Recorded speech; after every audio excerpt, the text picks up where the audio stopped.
Hey yo, welcome to another episode of TMM. My name is Benson Strax, aka the Big Fish, aka Gamchepula, and I will be your host today. And I'm obviously not rolling alone, I'm rolling with the team. But before we see the team and say what's up, real quick, shout out to everybody that keeps watching the show. And you'll find all our social handles on the bottom here, guys. We appreciate every single view. And my boy Wolf is in the building like every week. Boyzine, what's good? How you doing, Kazi? I'm nice, dog. Nice. Thanks for having us back, guys. Just to add on what Benson said there, thank you for all the comments and all the WhatsApps that's been coming in with your guys' ideas and your, how can I say it, your critique of our show. For some of you, I can say if you don't like the show, you can try and start your own podcast and get your own opinions out there. It's hard work, let me tell you that. 100%. A lot of hard work and effort goes into this. We don't just sit here and talk shit like people actually think. We actually research our shit before we talk nonsense. 100%. NQ is in the building. NQ, what's good? What's happening? What's popping, my brother?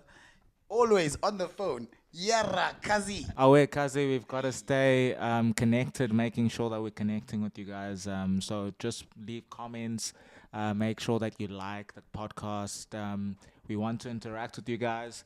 Even the guys that feel a bit sensitive about things, we like to hear you complain, and we think it's very thoughtful. Yourself. So all publicity is good publicity. Hey, but another week of podcasting, another week of opinions, and it's a good place to be. So tune in.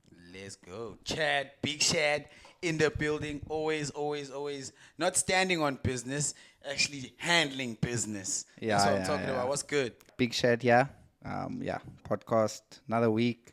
We're going, things are happening. Always behind the scenes, fun. Gone last week, but we back this week, so that's what matters. This week, Kazi, was it was a crazy week last week, so I think people that watch the show, all these amazing subscribers, probably picked it up. We didn't drop an episode last week. And it's partially my fault. And it's part of the podcast, so stay tuned. Yeah, no, it's something I really want to dive into, but I think before we dive into that, man, there's quite a lot of sauce.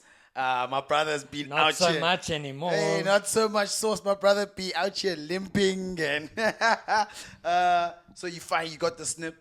I think if you watched the previous episode, we spoke about Ryan getting a vasectomy. Bro, just run me through that whole thing. Like, so you can't have babies. Like, literally, you could shooting blanks. Like, so I can currently have babies still because there's still swimmers in the pipes and stuff like that. So I have to hit a quick squammo every now and again. Purge the pipes. And after 2 months, 8 weeks, I have to go back to the hospital and they take a spoof sample and send it off to wherever they go, and they'll tell me my sperm count is 0 or either I've still got some swimmers, then I have to wait longer. But up until then, I still have to shy a reverse, Kazi. Hectic. So, bro, what was going, so you, let's put it like this. You can't have babies anymore. No. Theoretically. Yeah, I had the loop. So the loop can be reversed if you do eventually somewhere down the line want to have thank babies. you to our technical team for that. If I do want to have babies down the line, I can reverse it and have babies. There's another option where they actually cut and cauterize the pipes. And obviously that one's not... reversible. Yeah, that one you can't send back, you can't get a refund. So what's up with you and deciding to kind of stop having babies? Well, stop having babies completely. What was the thought process behind that? Because, dog, as you know, and some of our viewers don't know, I'll be 40 soon. I'll be 39 in 6 weeks. And I already have 3 kids. Sure. I do not want to be in my 40s, changing nappies, staying up all night, then I'm gonna end up like one of those grumpy old men, you know. Sure. So yeah, the safest way was to take the bullets out the gun, you know. I'm telling you, if you've got a bulletproof vest on, you still don't want to get shot. Shot. You know what I'm saying? Yeah. So take the bullets out the gun. My man. Now I'm a sports model, bro, shooting blanks. Pew, pew. Kazi Butch, like Arsenal, shooting blanks Hey, one way. firing shots, yeah. So going into surgery, bro, because I know like going into surgery, gents, I think anyone that's gone into surgery, like no matter how small it is, you've always just got that thing at the back of your head. I hope everything goes well. Yeah. Like what was going through your mind, bro, when you're sitting there and you're ready to snip it? For me, the nerves actually started settling in yesterday already at work. Like knowing, oh shit, tomorrow, you know, gonna cut my balls. And okay, let me call it, they're gonna stop me from having kids. Yeah. So lots of things playing through my brain. My friend, he also, Andrew, shout out Kazi. He also, you know, most men who've had kids and are getting on in age, they still want to have fun. Yeah. But they don't want that surprise. You know, they don't. You better, like Little Wayne says, you better wear latex. You don't want that latex saying I'm latex. You know? Bars. Like most men, everybody decides it. You weigh out the pros and cons. Yeah, there is a slight chance it's not going to work. Yeah. But and you might get that surprise. Yes. The guy said to me today, it's a 1% chance. You know, that's like getting struck by lightning 3 times. I mean, it does happen, but you don't hear about it often. 100%. So, and people have been doing this for thousands of years. Well, not thousands of years, unless they used to get kicked in the balls back in the Neanderthal days. Who knows? Yeah. Susie comes and with a club. Who knows? But yeah, so it started playing on my brain yesterday. The family went to sleep. I'm tossing and turning in bed. I ended up Googling vasectomies. I probably could tell you more than the doctor could at this stage. I was up till before 2 o'clock last night. The panic had set in. Hey, and then, you know, anxiety when you're there at the hospital. Your stomach starts, you feel like you got butterflies, you know. But when you're in there, you know you're in safe hands. A doctor is a doctor for a reason. And these guys do hundreds of these things. And it was quick. 30 minutes, in between 30 and 40 minutes, I'd say. So you said getting the procedure approved was longer than actually getting 100%. The surgery done. Yeah. So what was that process like? Because it's time consuming, bro. Yeah, it sounded like you took a lot of days off work. Yes. It sounds like you traveled a lot as well. Yeah. So like I said in the previous episode, I've never drank from the fountain of white privilege. Yeah. I don't have medical aid. Yeah. So I had to follow the channels set out by our government. Yeah. So number one, I had to go to the clinic. You see a family counselor. They ask you questions like, how old are you? How many kids do you have? Why do you want to do this? Because I'll tell you this, a lot of them are surprised that we are choosing to have these procedures. Yeah. And once they hash out all the nitty-gritty, then you get a referral letter to your nearest government hospital. And in my case, was Prince Mshweni. Yeah. Prince Mshweni. Yes, that's the one. Excuse my pronunciation. I don't have that, you know, my tongue doesn't work in that way yet. Facts. We're learning. It's not my mother tongue. Yeah, you know. So you go there, and if you do follow my steps, guys, make sure to take the whole day off work because you're going to need it. At the clinic, number one, it takes a long time. Yeah.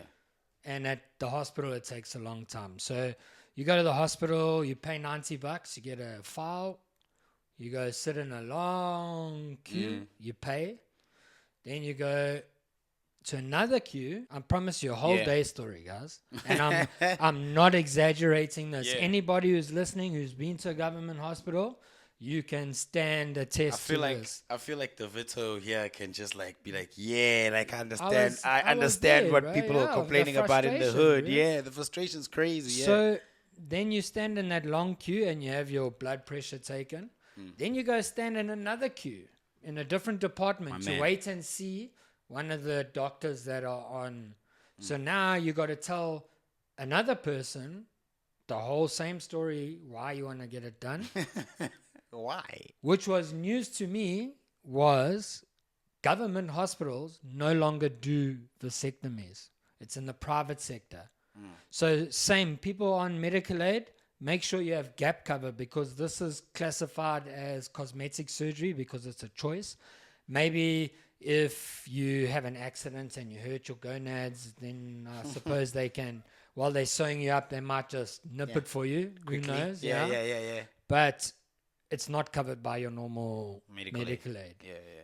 So once you finish at Prince Masheni, you get another referral letter to a different hospital, St. Aidan's in town, Because it by sounds like Greyville. it already sounds exhausting. So I got my my whole ordeal started November last year at the clinic.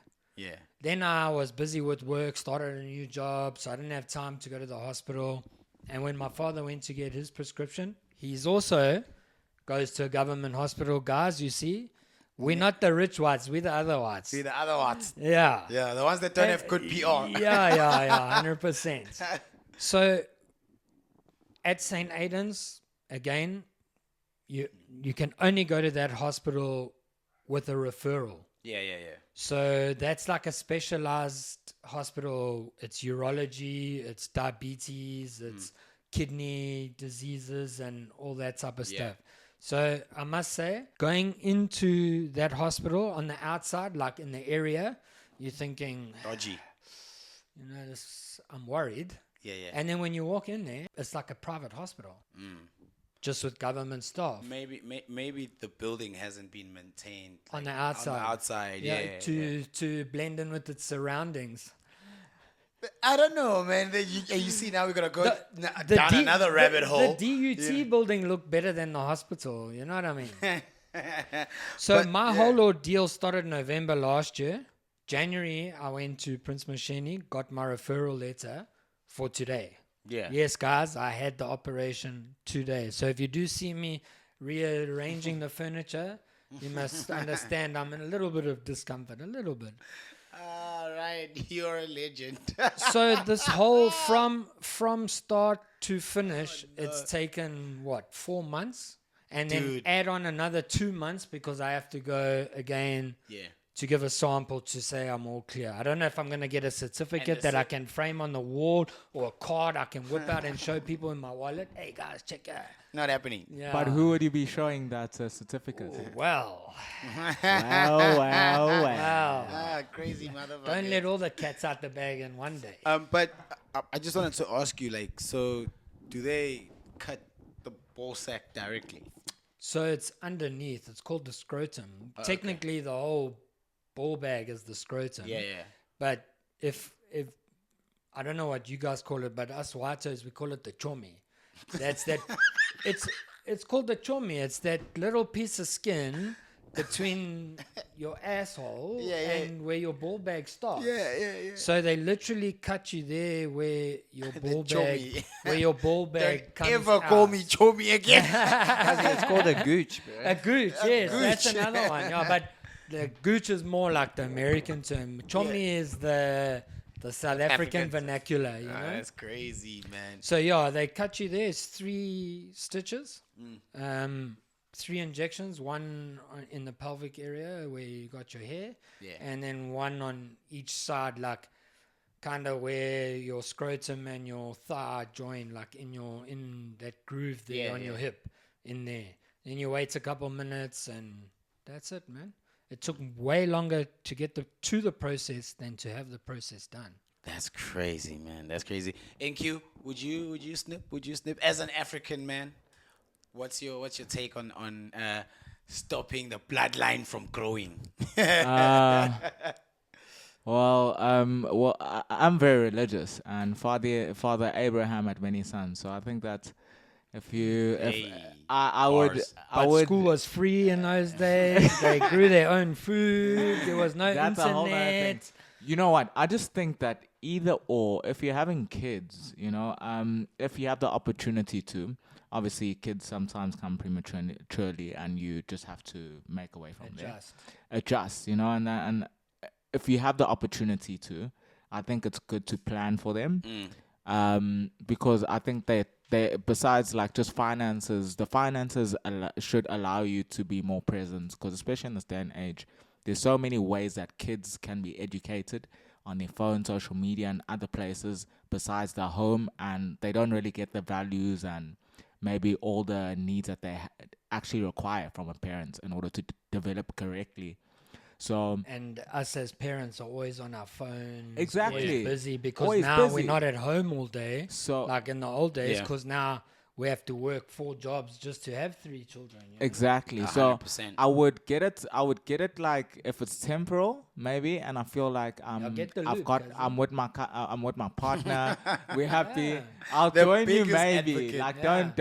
don't write But me you're down. still too young. They'll tell you, no, we're not going to do it for you. Yeah, I'll see. I've still got to make a few But first. NQ's in his 30s, dog. What do you mean? What do you mean he's too young? Yeah, he's 30, in his 30s with 0 kids. Ah. So when you go to that family planning, they're going to ask you, why? Are Hey you gonna- guys, I'm 30. I'm not in my 30s. Yeah, Come on. well, you, I just got you. you're on the- Don't get too you're on the- comfortable. I might you're go on the back. forefront of your 30s. I might go back. I'm on the tail end. You I'm just 30, entering. I'm not in my 30s. I'm I still just getting got used you. to it. Yeah, I'm still yeah. getting used to it. But guys, look, Ryan. I think, man, like you're brave first and foremost for going that route. Funny enough, that's what everyone has been saying. Bro, I'm first and foremost. I'm not letting anyone cut anything down there. Yeah. You know? I was nervous, don't get me wrong. Yeah, 100%. Especially when it was a dude that had the scalpel. Yeah, I can't. I know it was a dude. You know what I mean? Yeah, yeah. But look, it's from one crazy experience to another crazy experience. You know, the reason why we actually didn't shoot last Yeah. week was obviously the function we had at my At family. Lange, yeah. At my family home, and it was a tombstone unveiling, right? And you had never been to something. I'd never been to something like that. So from one new experience to another, Yeah. all I can say is everybody made me feel welcome. Yeah, you stuck out like a sore thumb on that day. Well, I mean, I Yeah. was the only Mlungu there, bro. You know what I'm But saying? and Chad bailed on us. Chad Chad bailed. was chasing that paper. We can't No, blame 100%, him. You know? 100%. Even though we got a podcast, guys, we got real jobs. Yeah. Oaks are studying. Studying. We need to study Studying. because we studying. Oaks are hustling jobs every day. Yeah, 100%. We're not famous yet, but you can help us. Camera guys are busy on the weekend, just by the way. Yeah, pull up just Yeah. quickly and via. But yeah, so like for you, it was your very first experience where it was, I think more of an event of that magnitude, Yes. and that type of event, you know. So with our culture, it's different how we approach the unveiling of a tombstone situation. you And know? also the time frame Yeah, after a death and stuff like that. 100%. I must admit, I learned a lot from your family, especially your cousin Tsepo. Bro. Yeah. He gave me the lowdown. the full whole time. lowdown, Yeah. And but you made me laugh when you got there and you're like, hey, cuz he sold out a beer, and I'm like, hey, my bro, we've got like a time that, you know, so like this all happens, right? Yeah, You see, guys, that's why we here. We salt and pepper, guys. 100%. There's 2 different cultures at play here. At a white function, we generally drink first, might eat later. that's why I'm You always know? passed out at your chores, Because it's easier to take food home than it is to take alcohol home. No one really takes a half a bottle home. You end up leaving it at your buddy's house. But you don't leave your food at home. You guys have got it all the way wrong. Like you got it all the way wrong. Like with us, No alcohol is going home. There was a time frame, guys. I promise you. We got there. I greeted everybody. Like Langa said, I stuck out like a sore thumb. my man. Everybody was like, what's going on here? Is this guy going to tell us to turn the music down? And I could see everyone didn't know. And I saw Langa's cousin Lisa coming, and I just tuned, hey, everyone, I'm Wolf. Yeah. And then after that, was smooth sailing. There was the typical drunk uncle there. Asking questions. He had like a small little beard, like a brown beard, and he kept coming to you, only speaking Zulu to me, calling me Chebe the whole time. Chebe, I got a beard like you, Chebe, Chebe. But his beard's like this small, guy. Like, I'm like, no, it's not the same beard. It's not the same beard. Yeah. And like, what was your experience like? Because obviously you got to experience that Zulu beer. Well, that wasn't my first time 100%, drinking 100%, Zulu but beer. But your cousins found it fascinating when I drank the Zulu beer, and all the elders were watching me from across the swimming pool. But it was nice, kind of like sour porridge. Yeah. What's that drink? Maheu? Like maheu, Yes, like that. If I can describe the texture, kind of like a runny maltabella or something, but like fermented. Yeah, 100%. What's it made out of? Sorghum or something, eh? Bro, I would have to get the recipe from shout out to my mom. Because I tell you, if I drank more of that stuff, I would have got shining. I promise shining. you. It warms you guys. As it goes down, it warms you, man. You would have been shining, Kazi. Yeah. But recipe wise, I really wouldn't know what was in it. But I'd have to get that from my mom Nani. Shout out to my mom Nani. You know, Ryan was still speaking there, so I'm a shout out to her again. Yeah. She makes that stuff potent. I don't know what's in it. In fact, It was nice. I had someone actually come to me and was like, "Is there vodka in there?" Kazi, I'm like, "Why?" He's like, "Kazi, I'm burning." Kazi, I'm Alcohol burning. level too high. Kazi, but I'm glad you came through. You ate from Istebe, which was dope. Also, I think, like the fact that you came through and actually experienced it, because my biggest thing has always been like, when us African people like have a passing, it's very hard for other ethnicities to understand why we have to be off 3 to 4 days. Because for us, when we have like a memorial, it's literally the day of we call a funeral pretty much a memorial. You have tea and cake and maybe a couple drinks afterwards, talk, and then... No, you guys don't have drinks. You guys don't have drinks afterwards. You guys drink while the funeral's going on. Some people do, yeah. Look, I've been to quite a few, and that's the experience that I had, because I remember Alan, which is a good friend of ours that we lost. Carl's brother. Yeah, Carl's brother. I rocked up there. I'm a black dude. Langa came in his Sunday best, like he's going to church, and all of us are drinking Black Label in baggies and vests. Chilling by the pool. I'm actually ready to cry with a Bible under my arm, button up to the top. So like our cultures are very different, man. Like, and I always like say to like Chad as well. I still remember when we started working together, it will always be like, Kazi, you don't need 3 days to bury someone. You know what I mean? But like the processes that we kind of go through is totally different, which is obviously understandable. But like the fact that you were there, I think you'll have a little bit more respect for it. And that meat was nice, bro. And fresh, the plates, fresh from the Goni. back to how Langa was saying. There's a time frame and what happens at these events. So we get there, everybody's talking, and then the older people and the ladies go sit down at the tables where they're having like a proper event, like a more of a church event, and all the men and the kids are at the back of the house, and buying the meats. And doing what men do, talking nonsense, drinking Zulu beer. And then we get told, cool, guys, it's time to eat. Now, we haven't even had beers yet. So I'm thinking, what's going on here? So we go and get our plates. And Tutu called it, 7 colors or something? Yeah, 7 colors. 7 colors, guys. Only after I looked down at my plates and I realized there's 7 different colors on the plates, I understood what he was saying. Yeah. And also some other uncle, a light-skinned guy, quite tall, shaved head like your dad's. Yeah. He taught me the difference between dombolo and jeke. Yeah. I eat both. I eat both. He has that click on for sure. Jeke. Shout out to my Rocker Mama's homies who got me hooked on that stuff. Yeah. So he told me the difference, because even Tutu and Q didn't know the difference. And then he like came and interjected, and he's like, Dombolo, you cook in stew. Yeah. Jeka, you steam. 100%. He even spoke in that type of demeanor that, you know, like you best know. Yeah, it's like he's giving me a life lesson, bro, you know? And I'm like, oh, so it's like a dumpling. Yeah. Dumpling Dombolo, you know? Yeah, 100%. And yeah, I had curry, beef curry, chicken curry, fish. I had rice. I had Salad for days. coleslaw, beetroot. I love beetroot. Yeah. That's like my one of my Favorite. must-haves, bro. Yeah. And then obviously after we ate that plate, everybody's chilling. We finally had something to drink. Yeah. And then out came these. So everybody was sitting in groups, like scattered all over, talking. And each group got this like board with a giant cow bone on it with meat.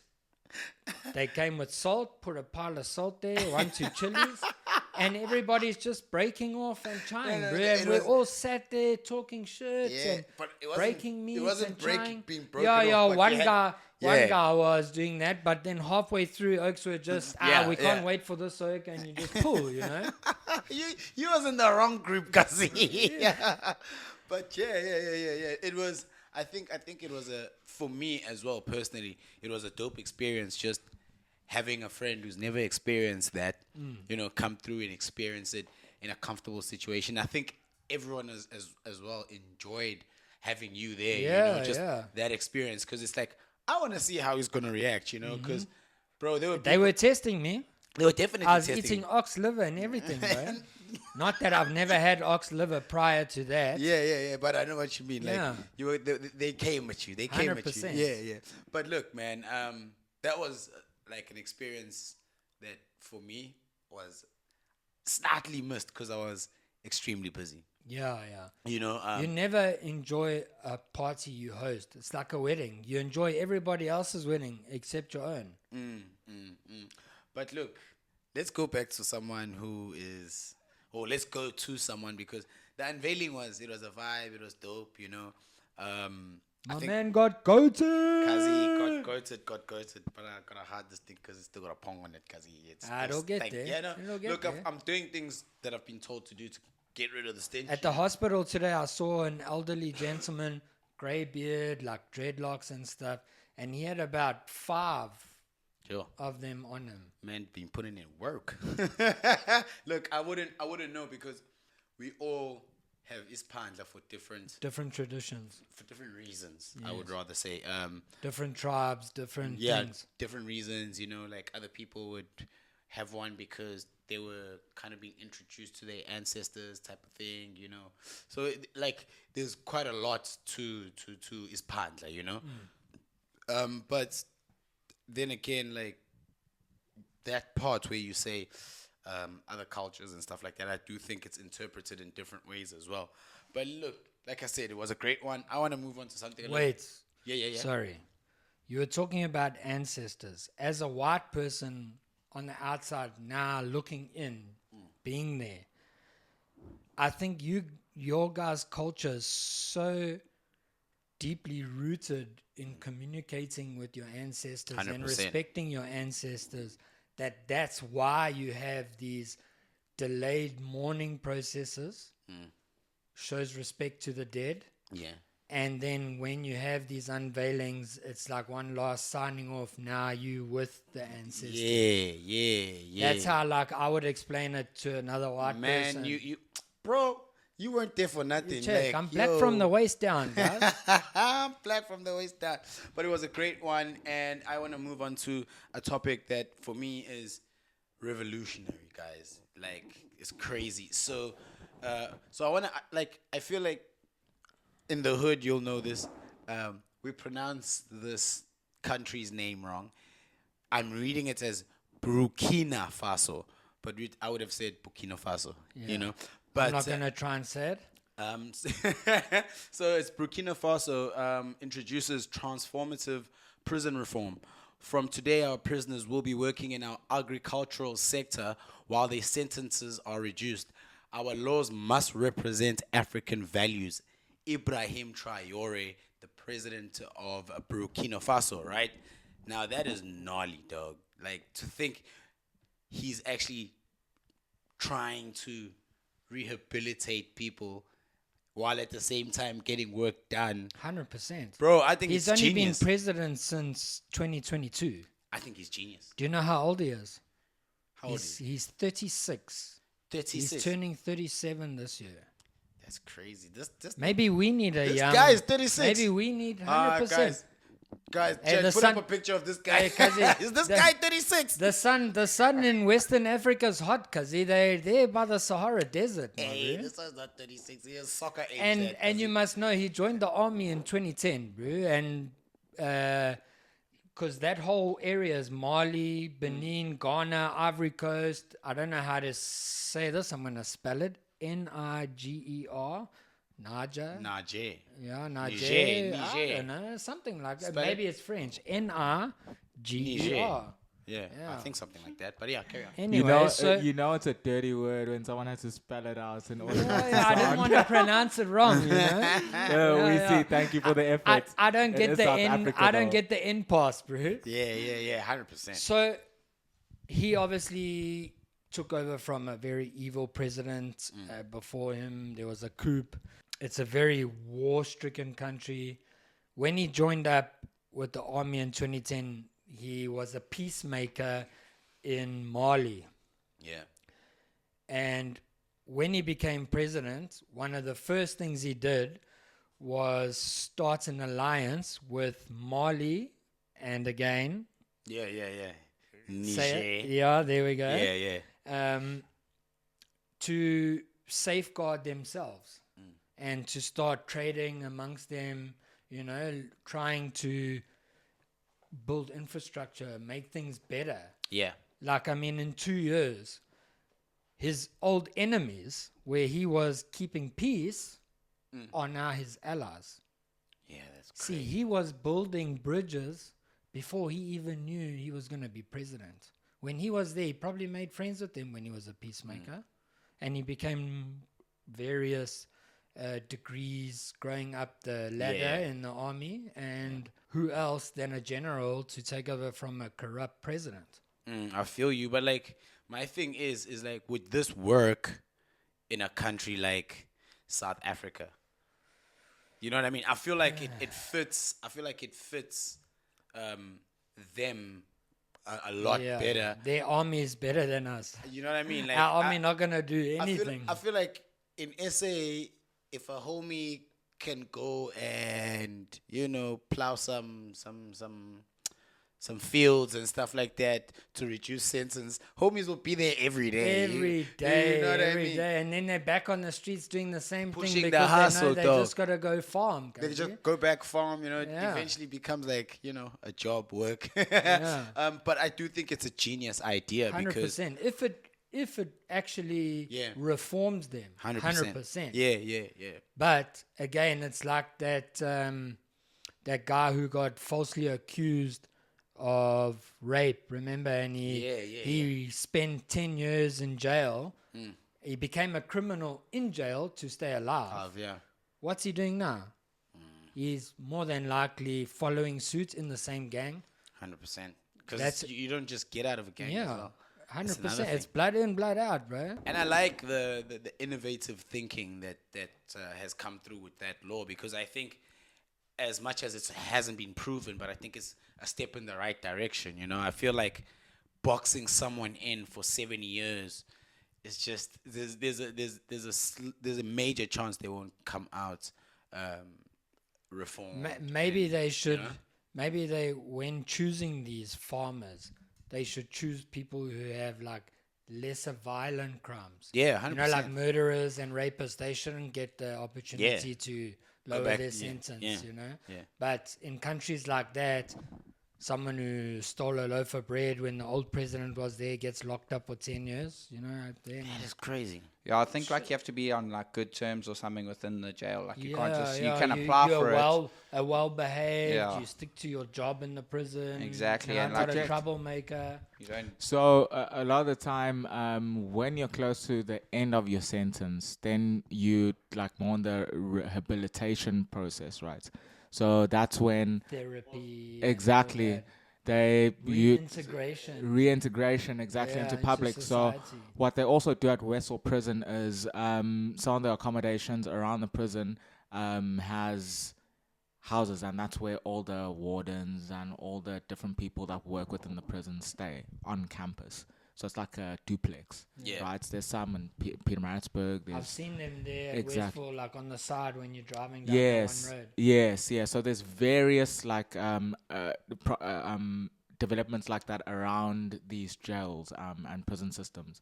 So towards the end of the prisoners' sentences, they are allowed to go out and do kind of a community service, go around, cut grass, help maintain the environment around, you know, the complex where all the wardens stay, you know. So I think it would be something similar to that. You're already almost out.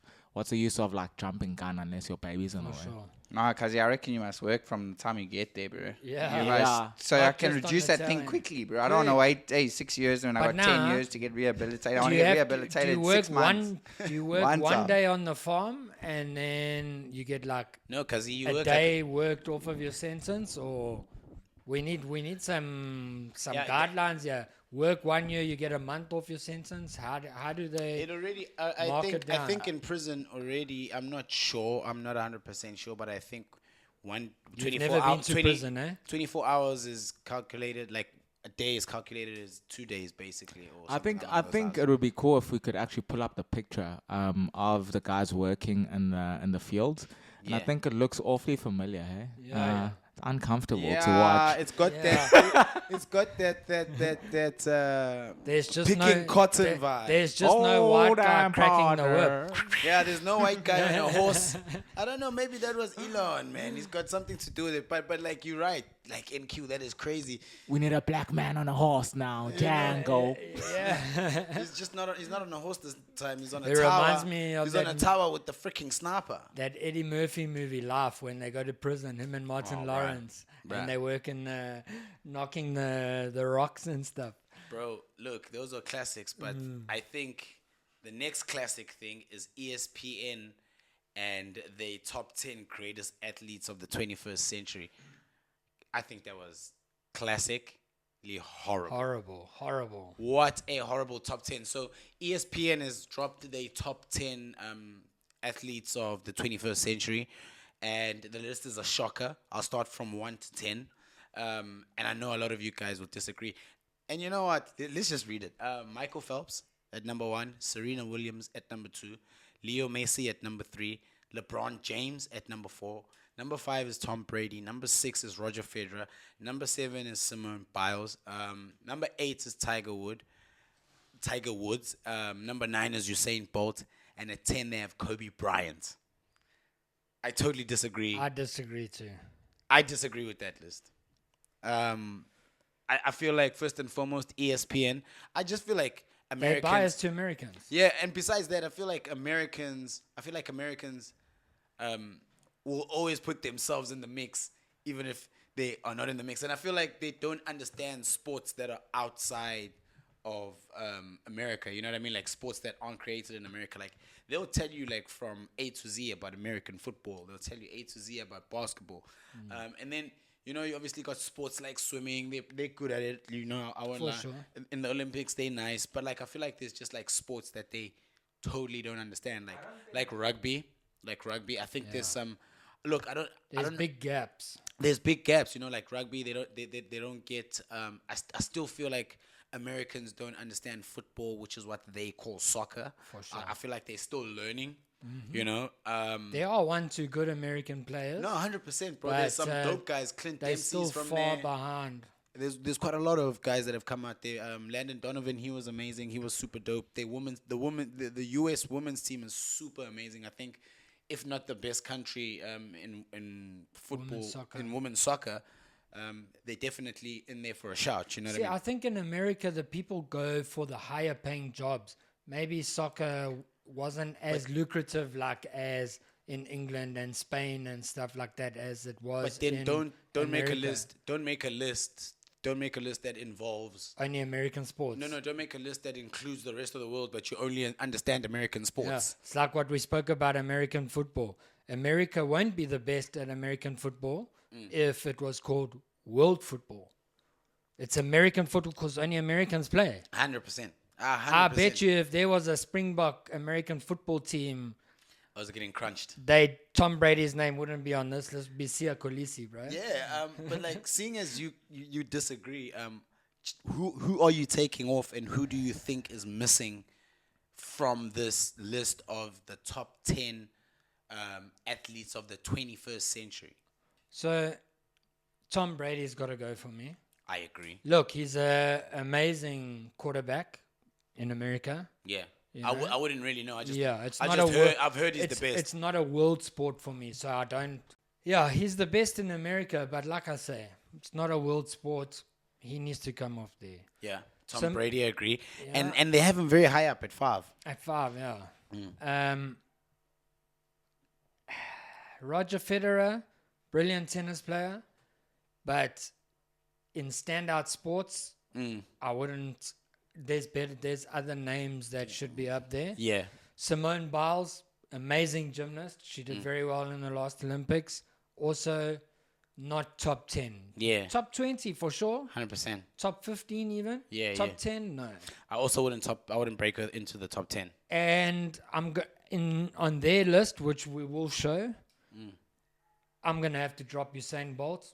Yes. Ooh, that's yes, a big one. Yes, he is. That's a big one.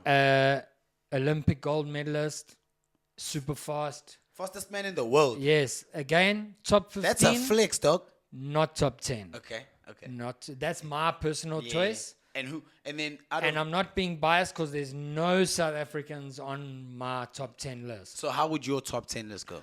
So I'm gonna have to go Money Mayweather 100% at number 1. Money Mayweather at number 1. Number 1. Look what he's done for boxing. Unbeaten, how many fights? Okay. He's built an empire. Yeah. He's stinking rich. Retires. Only fights. YouTube fights. YouTube fights and exhibition boxing matches. Just big paydays. Okay. Man. Then at number 2? Number 2, I got Kobe. Kobe at number 2. Yes. Also, he's a hallmark. Yes, he did only play basketball, but basketball's worldwide. And because of him, it's exploded in China. 100%. Kobe, everybody knows Kobe Bryant in the world. No matter what country you go to, you can go to Burkina Faso and someone's wearing a Kobe Bryant Lakers jersey, everywhere in right? the world, though. Yeah, but I'm but sure the number's great. But yes. look, carry on. Let's hear your list. Then I got LeBron at number 3. Okay. Just because it's so close between the two of them, who's the greatest. Okay. Kobe did a lot. They basically accomplished the same. Yes, LeBron's breaking some more records now because he's played got longer. High longevity. He's my age and he's still playing professional sports. Yeah. You know. Number 4 is Tyson Fury, heavyweight boxer. 5. Number 5 is Messi. Okay. He trumps Cristiano Ronaldo simply because he has a World Cup trophy. Okay. In my opinion. Then I got Lewis Hamilton. He should be there. 100%. Lewis This Hamilton. whole thing is based on the 21st century. Yeah. Whose name has everybody been speaking in F1 racing for the last 20 years? It's Lewis Hamilton. It's Lewis Hamilton. But just real quick, what number is Lewis Hamilton for you there? I've got him at 6. At 6 and 7 and 8? And 7 is Serena Williams. Okay. But you know what? I think because of what she's accomplished in her sport and that whole story, how you've seen the movie with Will Smith and how they trained their whole lives, I think I'm actually going to skip her up to number 1 and move everybody else down. Yeah, that's because she's a queen. That's just and you know what broke the camel's back for me was her crip walk at the Super Bowl. That's the only reason why you popped her Who up. waits more than 10 years to get even with Drake, bro? Serena Williams. With an X, bro. For that, you get number 1. Damaged woman. Then number 8. Damaged woman. Number 8 has to be Conor McGregor. Okay. 2-division world champion. Yes, he's kind of like having a whirlwind, fallout now, Yeah. too much money, drugs, alcohol. But most modern day UFC fans never knew that sport Until Conor McGregor came there. 100%. So Connor at 9. Conor, well, yeah, because we moved everybody down. Then I got Tiger Woods. Obviously, for 20-something years, no one could beat him. I think that's a Except terrible VJ list. Singh. He made that VJ Singh. I don't know. I think that's a terrible list. You my boy. And then number 10 is Michael Phelps. Most Olympic world medals ever in the history. He has to be in the top 10. I think, my opinion, your list, it's not terrible. I'll take that back. It's decent. But I would have gone Cristiano Ronaldo, first and foremost. Number one. Leo Messi, number 2. And then I would have gone Serena at 3. I would have kept LeBron at 4. I would have taken Tom Brady out and had Lewis Hamilton there. At 6, I would take out Roger Federer and I'd have Floyd Mayweather there. At 7, Simone got a dip. She got a dip. I'd have Conor there. And then I would keep number 8, number 9, and number 10 as Tiger Woods, Usain Bolt, and Kobe Bryant. Why I put Ronaldo or Messi at number 1 in any order, actually? Because it's hard to... Look, bro, football is, and I always say this to people who haven't played the sport, right? Just try dribble through cones or tap the ball 4 times. Just try tap the ball 4 times. You know what I mean? It's a very, very difficult sport. Like, as much as... it's technical. It's a very technical sport, and it's a very hard sport, you know, and it's again, probably... Look, the Soccer World Cup is the most watched sporting event in the world, right? True story. You know, and that just tells you how difficult soccer is. Like, football is a very, very difficult sport. And different leagues have different pressure. Yeah, a step over, just to perfect a step over and be able to do it at the level Neymar and all these and Neymar and Messi and them are doing it at is it takes a lot of skill. So I do believe that soccer or football is one of the hardest sports out there, just because I've played. I've actually tried to chase the dream as well, you know, of becoming a professional footballer. And I remember we were in the trenches together back when we were Latis, 20 soccer days. And I'm telling you now, Langa was like, just to put everybody into perspective, Langa was like 13 and playing right wing for first team. Yeah. So, like, the dream was being chased proper, you know. And I'll tell you now, bro, just, like, you got to understand, in the moment, in a football game, you've got a defender on you. You're not choosing your hands. And I'm not saying any sports that are played or you passing or using your hands or whatever are easier. Look, boxing is a tough sport, you know. Boxing is a tough sport. Swimming is also a tough sport. But to play with your feet, like your hand, you use your hands for a lot more things as opposed to your feet. Your feet you generally use for walking and running. That's it, walking and kicking running. the shit out of someone. Now to think, you know, so I disagree with ESPN on that one, you 100%. know. But they taught us a lesson. Let's not take lists from America too seriously. And let's not try and have everybody has their own opinions. Who's the greatest? Let's not have grade 13 mindsets here. We'll get to that one. No, we're there already, you know. What's his name, man? Tell you now. Garfieldzar. Garfieldzar. What a legend. Give that man a round of applause, man. So, this oak pranked almost everybody in South Africa. He pranked not me, because I'm an educated man with money on my mind. He pranked just about everyone in South Africa. He put out, because he has a big following on social media, he's a, what do we call them? An influencer. Yeah. Yes, guys, if you want me to influence your products, hit me up. So he saw a post where someone said we were thinking about grade 13. So he puts it out. South Africa's getting grade 13. Yeah. He goes to bed, wakes up the next morning. 36,000 people have commented and shared, and it went viral. That's gnarly.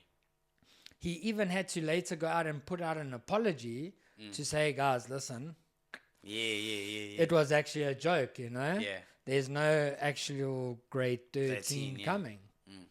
But while we're talking about school and grade 13, maybe it's actually not a bad idea. Yeah. I say that simply because at the moment our kids are not equipped with the knowledge and, how can I say it, the tools to further themselves at university. In school, our brains are trained to only push for our pass. 33 and a third. Do you think that it's a time like a year thing, or is it just the curriculum that needs to be corrected? Do you think that needs to be updated? Be poor teachers who haven't been trained properly.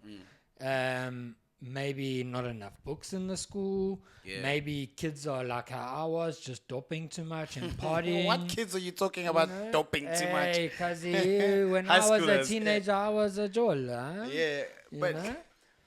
my thing is with the grade 13 thing, and that look, the 60. So apparently it's about 60% of first year university students drop out. There's obviously various reasons. You know, but to me, it's because at university you have to pass with the what? You have to pass properly. You have to pass properly. 70% pass rate. Yeah.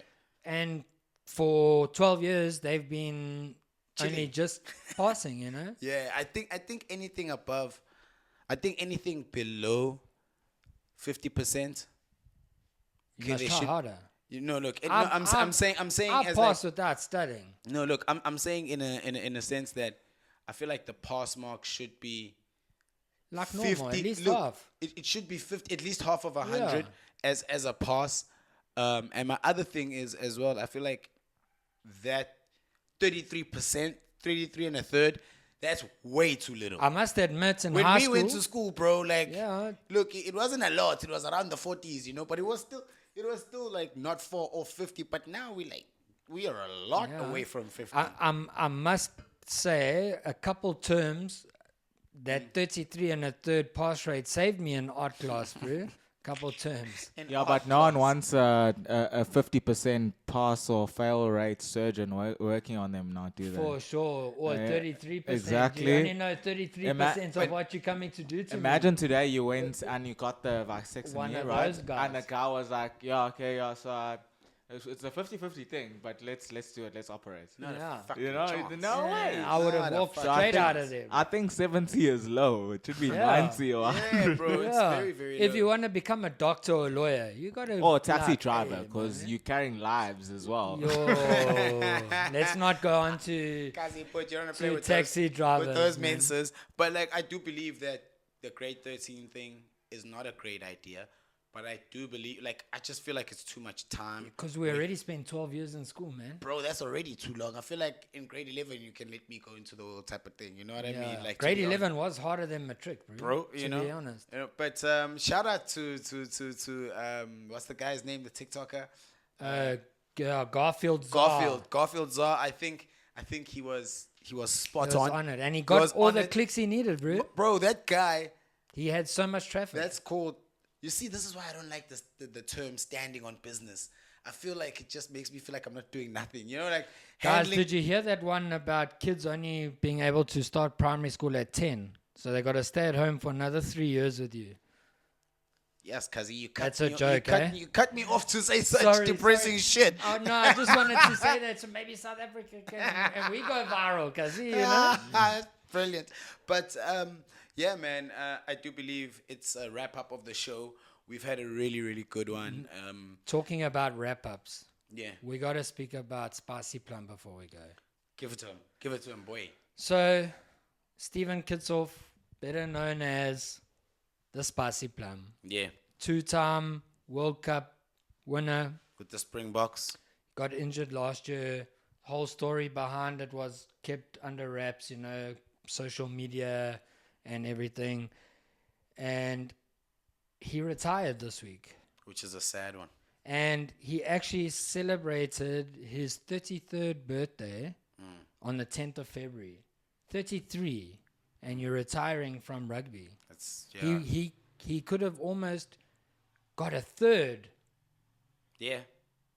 medal at the next Rugby 100%. World Cup.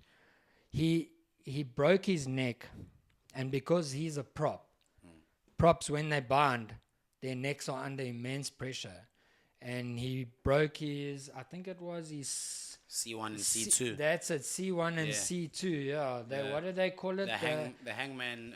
The hangman's vertebra. Yeah, because when you used to get hanged in the old days, that was the vertebra that broke. Yeah. separated from that drop. When on Monday they went to the doctors, they had the conversation. In the media release, Kitshoff says, he had that discussion with his doctor, and it wasn't a wheelchair discussion. It was a stop breathing discussion. Bro. So, I mean, you give your whole life to the sport, then the sport does this to you. Look, man, I feel like in the sports world, I think young professionals and just professionals, like injuries vary, I think if you go in there, there's a possibility of things like this happening. But I think with Spicy Plum, what I loved about him, I feel like he took it on the chin like a man. For sure. He said it was hard to speak to the coaches. But what I think that was because he maybe felt like he's letting people down. He's not that pillar of strength anymore. He's not part of the But he said squad. something amazing, bro, where he said at the same time he doesn't want to stand in the way of a future Springbok props, the future of Springbok rugby, you know what I mean? So that all the people that he's inspired to become lucid props. And that's what I respect the most is that, sometimes your time may not be, it may not be your time via your age, the age you're at, but physically and mentally, maybe it's no longer your time. You know what I mean? I must commend him on his mental strength, because bro. something like that breaks the best of people, you're a professional rugby player. That's your job. Yeah, so where do you go from? 100%. Luckily, he's got the Bomb Squad beer with Malcolm Marx that they sell. That's like, look, I've never heard of a rugby player who retired from rugby and went broke. Look, I know it's for sure. It's probably we'll happened, catch him on Supersport, but it's not as as pundits. Yeah, 100%. Bro. At least they're not as bad as Jamie Carragher, bro. That looks terrible. Jamie Carragher. Terrible. Look, I'm a United fan, but I also feel like Gary Neville can go south sometimes. Look, man, it's passion. To the Spicy Plum, we wish you all the best in your recovery. We wish you all the best in your new endeavors, in your new journey in your life. Enjoy time with your family. 100%. And it's a big thank you on behalf of South Africa, man. We want to say shout out to you. And we definitely know that wherever you go now, you will shine again. And to our amazing viewers, please keep shining by liking, subscribing. We are out on behalf of the whole team. Wolf gonna sign out. NQ gonna sign out. Big Shad gonna sign out. And then we lock it up. Ladies and gentlemen, Benson Strax, I'm saying peace. I need to go and ice my balls, guys. I'm out. Ooh, I like that. that. Yeah, all right. We're still recording here, but don't look me up. I'm not a real person. Wait. Hold up. Yeah? How did he not laugh at that? I've been holding that in the whole day. Bro. Yeah? Look, we'll have this off air. Carry on. So it's been a dope podcast. Don't look me up. I'm not a real person. So, tune in to the next one and you'll find me here. Sure. Yo, it's Big Shad. Just saying cheers and another good episode. And hope you like and subscribe, and it's free. Yes, sir. Catch them all. Another Big Shad. It's TMM. We out. It's been good. Catch you later. Don't be a hater. Danko.